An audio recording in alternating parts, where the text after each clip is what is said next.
കൗസല്യ വന്നപ്പോൾ അവൾ കിടക്ക കൊട്ടിയിട്ടു. വാ കിടക്കാം, ഞാൻ തറയിൽ കിടക്കാം മോളെ. അതൊന്നും വേണ്ട, എൻ്റെ കൂടെ ഇവിടെ കിടന്നാൽ മതി. അവൾ കൊച്ചുകുട്ടിയെപ്പോലെ വാശി പിടിച്ചു. ഇവിടെ ആരെങ്കിലും അറിഞ്ഞാൽ അത് ശരിയാവില്ല കുട്ടി. ഇവിടെ ആരും ഒന്നും അറിയില്ല. അറിയേണ്ട ആളോട് ഞാൻ പറഞ്ഞിട്ടുണ്ട്. കൗസല്യേച്ചി ഇങ്ങോട്ട് വന്ന് കിടന്നേ, എനിക്ക് ഉറക്കം വരുന്നുണ്ട്. ഒന്നുകൂടെ വാതിൽ അടച്ചെന്നുറപ്പാക്കി കൗസല്യ അവൾക്കൊപ്പം വന്ന് കിടന്നു. വർഷങ്ങൾക്ക് ശേഷം തുളസി സമാധാനത്തോടെ ഉറങ്ങി. കുളക്കടവിൽ വരണം, കാത്തിരിക്കും. രാവിലെ ജിത്തുവിൻ്റെ മെസ്സേജ് കണി കണ്ടാണ് അവൾ ഉണർന്നത്. കൗസല്യ എഴുന്നേറ്റ് പോയിരുന്നു. അവൾ ഫ്രഷായ ശേഷം കുളക്കടവിലേക്ക് പോയി. ഏറ്റവും താഴെയുള്ള പടവിൽ കാലും വെള്ളത്തിലിട്ട് അവൻ ഇരിപ്പുണ്ട്. കാവ്യമുണ്ടും ക്രീം കളർ ഷർട്ടുമാണ് വേഷം. അവൻ്റെ അടുത്തായി അവൾ ഇരുന്നു. ജിത്തുവേട്ടാ, അവൾ ആർദ്രമായി വിളിച്ചു. തുളസി, ഞാനില്ലാതായാൽ നീ വേറെ വിവാഹം കഴിക്കുമോ? ഇതെന്തായി ചോദിക്കുന്നേ? നീ മറുപടി പറയൂ. അവൻ്റെ സ്വരം ചിലമ്പിച്ചിരുന്നു. കണ്ണുകളിൽ വേർതിരിച്ചറിയാനാവാത്ത ഭാവം. അങ്ങനെ എന്തേലും ഉണ്ടായി പിന്നെ തുളസിയില്ല. അത്രയ്ക്ക് ഇഷ്ടമുണ്ടോ എന്നോട്? എനിക്കിപ്പം മറ്റെന്തിനേക്കാളും ഇഷ്ടം ജിത്തുവേട്ടനോട് മാത്രം. എനിക്ക് സ്വന്തമെന്ന് പറയാൻ ഏട്ടൻ മാത്രമേ ഉള്ളൂ. അവളുടെ കണ്ണുകൾ നിറഞ്ഞൊഴുകി. ഏയ് കരയല്ലേ, നീ കരയുമ്പോൾ എൻ്റെ നെഞ്ചി പിടയ്ക്കുക. കരയരുത്, എന്ത് വന്നാലും കരയരുത്. ഞാൻ ഇല്ലാതായാലും നീ ജീവിക്കണം, നന്നായിട്ട് പഠിക്കണം, ജോലി വാങ്ങണം, എന്നിട്ട് നല്ലൊരു ചെക്കനെ വിവാഹം കഴിച്ച് കുട്ടികളൊക്കെയായി അങ്ങനെ സന്തോഷത്തോടെ ജീവിക്കണം. ഒരു പൊട്ടിക്കരച്ചിലായിരുന്നു അവളുടെ മറുപടി. മോളെ കരയല്ലേ എടി. എനിക്ക് ഈശ്വര, ഞാനിപ്പോൾ എന്താ പറയുക? ഏട്ടൻ എന്നെ വേണ്ടതായോ? ഞാൻ ഒരിക്കലും ഒരു ശല്യമാവില്ല മോളെ. നീ എനിക്ക് അങ്ങനെ ശല്യമാകും. ഞാൻ നിൻ്റെ ഇഷ്ടം പിടിച്ച് വാങ്ങിയതല്ലേ, നീ ആയിട്ട് വന്നതല്ലോ. പിന്നെ ഇങ്ങനെയൊക്കെ പറയാൻ മാത്രം എന്താ ഉണ്ടായേ? ഒന്നുമില്ല, ചെറിയൊരു സംശയം. ഇടയ്ക്ക് തലചുറ്റലുണ്ടാവാറുണ്ട്. ആദ്യമൊന്നും അത്ര കാര്യമാക്കിയില്ല, പക്ഷേ ഇന്നലെ രാത്രി മൂക്കിൽ നിന്ന് ബ്ലഡ് വന്നു. ഇപ്പോൾ ഒരു പേടി. ഒഴുകി വന്ന കണ്ണുനീർ പുറം കൈയിലെ തുടച്ചുകൊണ്ട് അവൾ അവനെ നോക്കി. വിദൂരത്തിലേക്ക് കണ്ണു നട്ടിരിക്കുകയായിരുന്നു അവൻ. ഒന്നും ഉണ്ടാവില്ല ഏട്ടാ, ഒക്കെ മാറും. ഇന്ന് തന്നെ ഹോസ്പിറ്റലിൽ പോകാം. അവനോട് അങ്ങനെ പറഞ്ഞെങ്കിലും അവളുള്ളിൽ ഒരു സാഗരം ഇളകി മറയുന്നുണ്ടായിരുന്നു. അവൾ കാവിൽ വിളക്ക് വെച്ചു. കണ്ണുനീർ നിർത്താതെ പൊഴിയുന്നുണ്ട്. ആദ്യം അച്ഛനെയും അമ്മയും മിന്നിൽ നിന്നും തട്ടിയെടുത്തു. ഇപ്പോൾ എൻ്റെ ജീവനും ജീവിതവുമെല്ലാം എൻ്റെ ജിത്തുവേട്ടനാണ്. ഇന്നെനിക്ക് കിട്ടുന്ന സൗഭാഗ്യമെല്ലാം എൻ്റെ ജിത്തുവേട്ടൻ കാണുമുണ്ടായതാണ്. എൻ്റെ ഭാഗ്യം, എൻ്റെ എല്ലാം ജിത്തുവേട്ടനാണ്. എൻ്റെ ജിത്തുവേട്ടൻ എന്തെങ്കിലും പറ്റിയാൽ ഇവിടെ ഒന്ന് തല തലിച്ചാവും തുളസി. രാധയെപ്പോലെ അവൾ പുലമ്പി. മോളെ, എന്തെങ്കിലും ഒന്ന് കഴിക്ക്. വേണ്ട കൗസല്യേച്ചി, ഏട്ടൻ വന്നിട്ട് ഞാൻ കഴിച്ചോളാം. എന്നെ കൊടതെ പോയി, അവൾ വിതുമ്പിക്കൊണ്ട് പറഞ്ഞു. അഴിഞ്ഞുലഞ്ഞ മുടിയും കരഞ്ഞു വീർത്ത കൺപോളയും മുഷിഞ്ഞ വസ്ത്രവും അത് തുളസിയുടെ പ്രേതം പോലെ തോന്നി കൗസല്യയ്ക്ക്. മോള് പോയി ഇന്ന് ഫ്രഷ് ആയിട്ട് വാ. എങ്ങനെ ഇരുന്നാൽ ജിത്തുക്കുഞ്ഞിന് അത് സങ്കടാവില്ലേ? സങ്കടാവും, ആവട്ടെ. എന്നെ കൊടതെ പോവില്ലേ? ഇങ്ങ് വരട്ടെ, മിണ്ടില്ല ഞാൻ. പിന്നെന്നും പറയാൻ കൗസല്യയ്ക്ക് തോന്നിയില്ല. കുറഞ്ഞ നാളുകൾ കൊണ്ടുണ്ടായ പ്രണയം ഇത്രമേൽ ആഴത്തിൽ ആ പെൺകുട്ടി സ്വാധീനിച്ചതിൽ അവർക്ക് അത്ഭുതമൊന്നും തോന്നിയില്ല. 17-ാം വയസ്സിൽ പ്രണയം നഷ്ടമായ പിന്നീട് ഒരിക്കലും ആരോടും പ്രണയം തോന്നിയിട്ടില്ലാത്ത കൗസല്യയ്ക്കല്ലാതെ തുളസിയെ മനസ്സിലാക്കാൻ മറ്റാർക്കാണ് കഴിയുക? ആ പ്രണയ നഷ്ടത്തിൽ അറിയാതെയെങ്കിലും ഒരു പങ്ക് തുളസിക്കുമുണ്ടല്ലോ. രാമൻ, കൗസല്യയുടെ ആദ്യത്തെ അവസാനത്തെയും പ്രണയം. പുറത്ത് കാണുന്ന ശബ്ദം കേട്ടതും തുളസി ഓടി പുറത്തേക്കിറങ്ങി. ജിത്തുവിന് ചിരിച്ച മുഖം അവളുടെ ദുഃഖത്തെ അകറ്റി. എല്ലാവരും പുറത്തേക്ക് വന്നു. മുത്തശ്ശിയുടെ അടുത്തെത്തി ഒന്നുമില്ലെന്ന് പറയുമ്പോഴും അവൻ്റെ കണ്ണുകൾ തുളസിയിൽ മാത്രമായിരുന്നു. ഹൈ ബ്ലഡ് പ്രഷർ, പേടിക്കാനൊന്നുമില്ല. എക്സസൈസ് ചെയ്യണം, പിന്നെ ഡയറ്റും നോക്കണം, കൃഷ്ണവർമ്മ എല്ലാവരോടുമായി പറഞ്ഞു. തുളസിയുടെ രൂപം എല്ലാവരും ശ്രദ്ധിക്കുന്നുണ്ടായിരുന്നു. എല്ലാവർക്കും സമാധാനമായി. മുതിർന്നവർ അവിടെ ദിനചര്യകളിലേക്ക് ഒളിയിട്ടു. ദേവകി തുളസിക്കരികിലേക്ക് വന്നു. എൻ്റെ പൊന്നു തുളസി, നീ ഇനിയെങ്കിലും പോയി ഒന്ന് ഫ്രഷ് ആവ്. നിന്റെ ജിത്തുവേട്ടൻ നിന്നെ വിട്ടിട്ട് എവിടെയും പോവില്ല. തുളസി ഒരു നേരത്തെ പുഞ്ചിരിയാലെ നിന്നു. ജിത്തുവേട്ടൻ ലക്കിയാണ്, ഇത്രയും സ്നേഹമുള്ള ആളെ കൂട്ടായി കിട്ടിയാലോ, വൈശാലി പറഞ്ഞു. ജിത്തു തുളസിയിൽ മാത്രം ലയിച്ചു നിന്നു. കുറച്ചു നേരം വർത്തമാനം പറഞ്ഞ ശേഷം എല്ലാവരും പോയി. ജിത്തു തുളസിയുമായി കുളക്കടവിലേക്ക് പോയി. കുളക്കടവിൻ്റെ വാതിൽ പൂട്ടിയ ശേഷം അവൻ അവളെ ഇറക്കപ്പുണർന്നു. ഏട്ടാ വേണ്ട, ആകെ മുഷിഞ്ഞിരിക്കുക, ഞാൻ കുളിച്ചിട്ടില്ല, വസ്ത്രം മാറ്റിയിട്ടില്ല, അവൾ ആവലാതിയോടെ പറഞ്ഞു. എന്നാൽ അവൻ ഒന്നുകൂടെ അവളെ ഗാഢമായി പുണർന്നു. അവൾ നെറ്റിയിലും കണ്ണുകളിലും കവളുകളിലും ചുണ്ടുകളിലുമെല്ലാം അവൻ മാറി മാറി ചുമ്മന വർഷം ചൊരിഞ്ഞു. അവൻ്റെ ചുണ്ടുകൾ പിൻകഴുത്തിൽ അമർന്നപ്പോൾ അവളൊന്ന് പിടഞ്ഞു. അവൻ്റെ ഷർട്ടിലുള്ള അവളെ പിടി മുറുകി. അവളുടെ വിയർപ്പിലും തുളസിയിലയുടെ നറുമല്യമുണ്ടെന്ന് അവന് തോന്നി. അതെ, അവളൊരു തുളസിയില തന്നെയാണ്. അവൻ അവളെ ഒന്നുകൂടെ ചേർത്ത് പിടിച്ചു. മെല്ലെ അവളുടെ മുടിയിഴകളെ വകഞ്ഞു മാറ്റിക്കൊണ്ട് പിൻകഴുത്തിൽ മുഖം പൂഴ്ത്തി. പതിയെ ചുണ്ടുകൾ കൊണ്ട് ചിത്രം വരച്ചു. അവൾ നീങ്ങി. അവൻ മെല്ലെ പല്ലുകൾ ആഴ്ത്തി. സുഖമുള്ളൊരു നോവിൽ അവൾ ലയിച്ചു. അവൻ പിന്നെയും അവളെ ചുംബന ചൂടിലാഴ്ത്തി. അവൾ തന്നെ വിയർത്തു. അവൻ്റെ ചുണ്ടുകൾ ആ വിയർപ്പ് തുള്ളികളെ ഒപ്പിയെടുത്തു. അവളുടെ കൈകൾ അവൻ്റെ പിൻകഴുത്തിൽ അമർന്നു. വീണ്ടും വീണ്ടും അവൻ അവളെ ചുംബിച്ചുകൊണ്ടിരുന്നു. നഷ്ടപ്പെട്ടതെന്തോ തിരിച്ചു കിട്ടിയ പ്രതീതിയായിരുന്നു അവനിൽ. അവളുടെ അവസ്ഥയും മറിച്ചല്ലായിരുന്നു.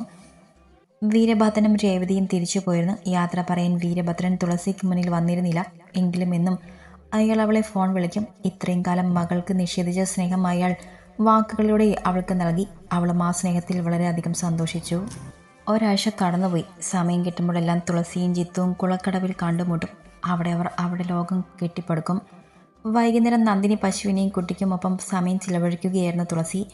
കൗസല്യ അവളെ ഒന്നും ചെയ്യാൻ അനുവദിച്ചിരുന്നില്ല. കർമ്മം കൊണ്ട് അവർ അമ്മയും മകളും ആവുകയായിരുന്നു. വളർത്തച്ഛൻ്റെ കാമുകി അങ്ങനെ തുളസിക്ക് അമ്മയായി. തൻ്റെ എല്ലാ സൗഭാഗ്യത്തിനും പിന്നിൽ ജിത്തുവാണെന്ന് അവൾ ഉറച്ചു വിശ്വസിച്ചു. അവളുടെ ശരീരത്തിലും മനസ്സിലും ഓരോ അണുവിലും അവൻ മാത്രമായി നിറഞ്ഞു നിന്നിരുന്നു. തുളസി, താൻ ഇവിടെ ഇരിക്കുവാണോ? എല്ലാവരും അവിടെ തിരക്കുന്നുണ്ട്. മുത്തശ്ശിക്ക് എല്ലാവരോടും കൂടെ എന്തോ പറയാനുണ്ടെന്നും. ദേവകി അവളെയും വലിച്ചുകൊണ്ട് നടന്നു. ഹാളിൽ എല്ലാവരും ഉണ്ടായിരുന്നു. വീരഭദ്രൻ വീഡിയോ കോളിലുണ്ട്. ജിത്തുവിൻ്റെയും തുളസിയുടെയും കാര്യം തീരുമാനിക്കാനാണ് എല്ലാവരോടും വരാൻ പറഞ്ഞത്. അടുത്ത മാസം ഇവർക്കൊക്കെ തിരിച്ചു പോകണം. അതിനു മുൻപ് നിശ്ചയ കല്യാണം നടത്തണമെന്നാണ് വീരൻ്റെ തീരുമാനം. ആർക്കും ഏതൊരഭിപ്രായം ഇല്ലെങ്കിൽ വരുന്ന ഞായറാഴ്ച അതങ്ങ് നടത്താം.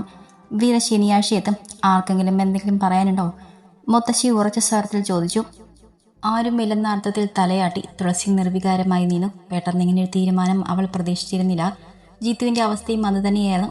ഫോണിൽ ഒരു കോൾ വന്നപ്പോൾ അവൻ അതുമായി പുറത്തേക്കിറങ്ങി. എല്ലാവരും സന്തോഷത്തോടെ പിരിഞ്ഞു. നിശ്ചയത്തിന് 3 ദിവസം കൂടിയുള്ളൂ. അതുകൊണ്ട് തന്നെ എല്ലാവരും ഒരുക്കങ്ങൾ ആരംഭിച്ചു. വൈകുന്നേരം വസ്ത്രമെടുക്കാൻ പോകാമെന്ന് തീരുമാനിച്ചു. പുതിയ തലമുറയിലെ ആദ്യത്തെ വിവാഹ നിശ്ചയം കെങ്കേമമാക്കുവാൻ തന്നെ അവർ തീരുമാനിച്ചു. രാത്രി കൗസല്യയുടെ മടിയിൽ തല വെച്ച് കിടക്കുകയാണ് തുളസി. അവർ അവളുടെ മുടിയിഴകളുടെ വിരലൊടിച്ചു. പെട്ടെന്ന് എന്തോ ഓർത്തവൾ ചാടി എഴുന്നേറ്റു. എന്താ മോളെ, എന്താ പറ്റിയേ? ഞാൻ ഒരു തെറ്റ് ചെയ്തു. അവർ അവളെ അമ്പരന്ന് നോക്കി. എന്ത് തെറ്റ്? വിച്ചുവിനെ ഞാൻ മറന്നു കൗസല്യേച്ചി.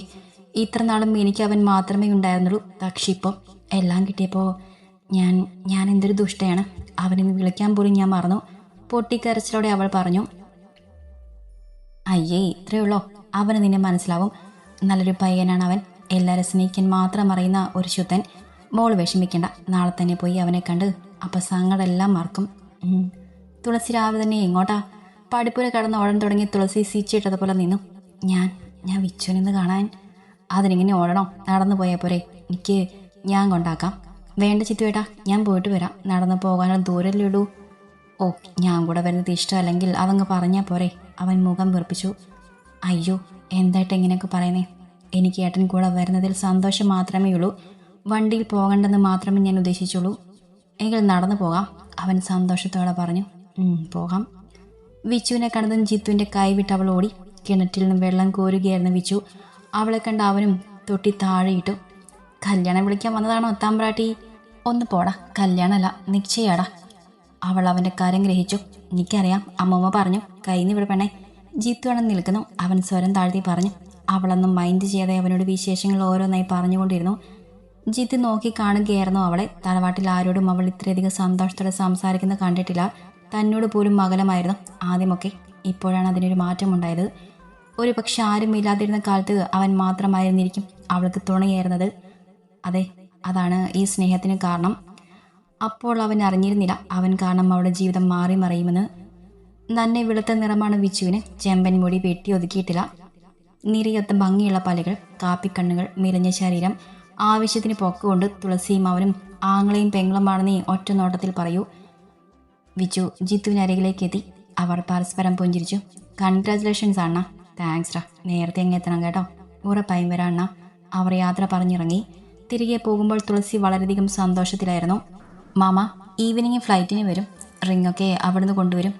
എന്നോട് പറഞ്ഞിരുന്നു. ജീവന്തയുടെ കാര്യം പറഞ്ഞിരുന്നോ? ഇല്ല. അതെന്താ സാധനം?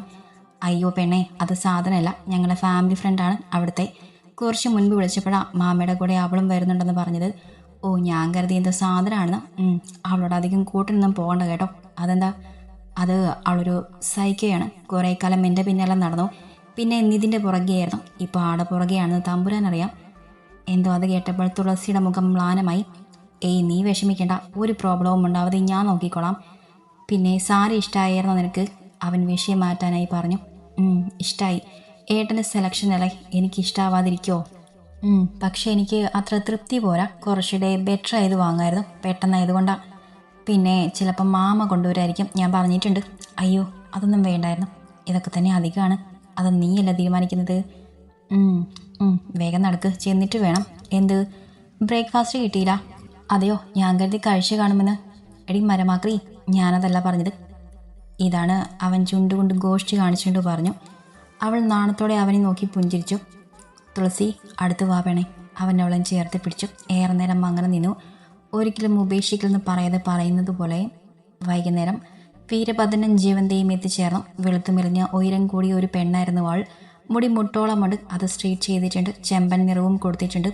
മൂക്കിൽ ഡയമണ്ട് റിങ്ങും കാതിൽ അതേപോലുള്ള സ്റ്റഡും. എല്ലാ വിരലുകളിലും പല മോഡലുള്ള ഡയമണ്ട് റിങ്ങുകൾ ഇട്ടിട്ടുണ്ട്. ഒരു white short medium sleeveless black ടോപ്പുമാണ് വേഷം. തുളസിയെ കണ്ട പടയെ അവൾ ഓടി വന്ന് കെട്ടിപ്പിടിച്ചു. അത് കണ്ട് എല്ലാവരും അത്ഭുതപ്പെട്ടു. കാരണം ആരുടെയും ദേഹത്ത് തൊടുന്നത് ഇഷ്ടമുള്ള ആളല്ല ജീവന്ത.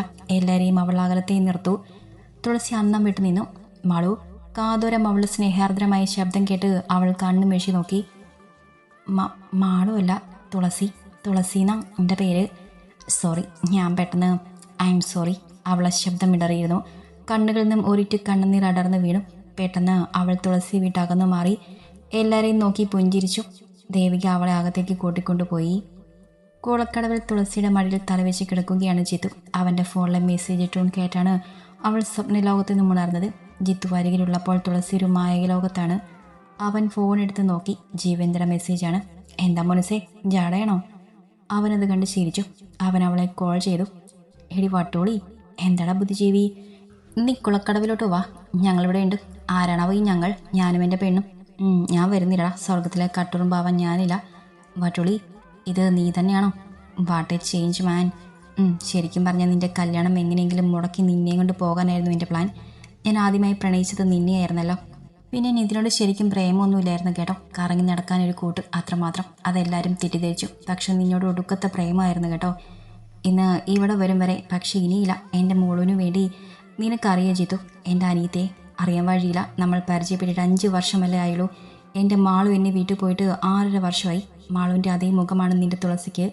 മാളുവിൻ്റെ ഒരു ഫോട്ടോ പോലും എൻ്റെ ഫ്ലാറ്റിലില്ല. എല്ലാം മാറ്റിയതാ എനിക്ക് വേണ്ടി. അവളുടെ മരണശേഷം ഞാൻ മെൻ്റൽ ഹോസ്പിറ്റലായിരുന്നു 6 മാസം. അതിൽ പിന്നെ മാളുവിൻ്റെ ഓർമ്മ പോലും എനിക്കുണ്ടാവാതിരിക്കാൻ ആരും ആ പേര് പോലും പറയില്ല. ഇന്ന് നിൻ്റെ തുളസിയെ കണ്ടപ്പോൾ ഞാൻ ശരിക്കും അതിശയിച്ചു പോയി. മാളു ഉണ്ടായിരുന്നെങ്കിൽ ഇപ്പോൾ തുളസിയുടെ അത്ര കണ്ടേനെ. നിറത്തിൽ മാത്രമേ ഇത്തിരി വ്യത്യാസമുള്ളൂ, അവൾ പറഞ്ഞു നിർത്തി. ജിത്തു എന്തു പറയണമെന്നറിയാതെയിരുന്നു. ലൗഡ് സ്പീക്കർ വഴി തുളസിയും എല്ലാം കേൾക്കുന്നുണ്ടായിരുന്നു. ഇന്ന് കോലത്തെ ആളുകളെ കണ്ട് നിറഞ്ഞിരിക്കുകയാണ്. ശബ്ദ കോലാഹലങ്ങൾ. കുട്ടികൾ ഓടിച്ചാടി നടപ്പുണ്ട്. പെണ്ണുങ്ങൾ പൂവ് വയ്ക്കുന്ന തിരക്കിലാണ്. വിശാലമായ പന്തൽ ഭംഗിയായി അലങ്കരിച്ചിരിക്കുന്നു. തുളസി ജിത്തു വാങ്ങിയ സാരിയാണ് ഉടുത്തിറങ്ങിയത്. ഒനിയൻ പിങ്ക് നിറത്തിൽ സ്വർണ്ണ നിറമുള്ള ബോർഡറുള്ള പട്ടുസാരിയായിരുന്നു അത്. വിച്ചുവിൻ്റെ അമ്മയാണ് ഉടുപ്പിച്ചത്. ദേവികയും ജീവന്റെയും ചേർന്ന് മേക്കപ്പെട്ടു.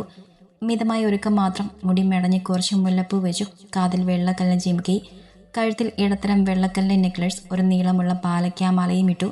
കൈകളിൽ വെള്ളക്കല്ലും പതിപ്പിച്ച 4 വളകൾ. ഈ 2 മോതിരങ്ങളും. അരയിൽ വീതി കുറഞ്ഞ ആരപ്പട്ടയും. നെറ്റിയിൽ വെള്ളക്കല്ലുകൾ പതിപ്പിച്ച ഗോപിപ്പൊട്ടും വെച്ചു. കോലോത്തമ്മ അവളെ നോക്കി ദൃഷ്ടി ഒഴിഞ്ഞു. അവൾ അവിടെ അനുഗ്രഹം വാങ്ങി. ഒപ്പം അച്ഛൻ്റെയും. മനസ്സുകൊണ്ട് അവൾ കൗസല്യയുടെയും അനുഗ്രഹം വാങ്ങി. അവർക്കത് മനസ്സിലായി. അവർ നിറഞ്ഞ ചിരിയാലെ അവളെ നോക്കി. വിച്ചു കൈകണ്ട സൂപ്പറെന്ന് കാണിച്ചു. അവൾ അവരെ നോക്കി ഹൃദ്യമായി പുഞ്ചിരിച്ചു.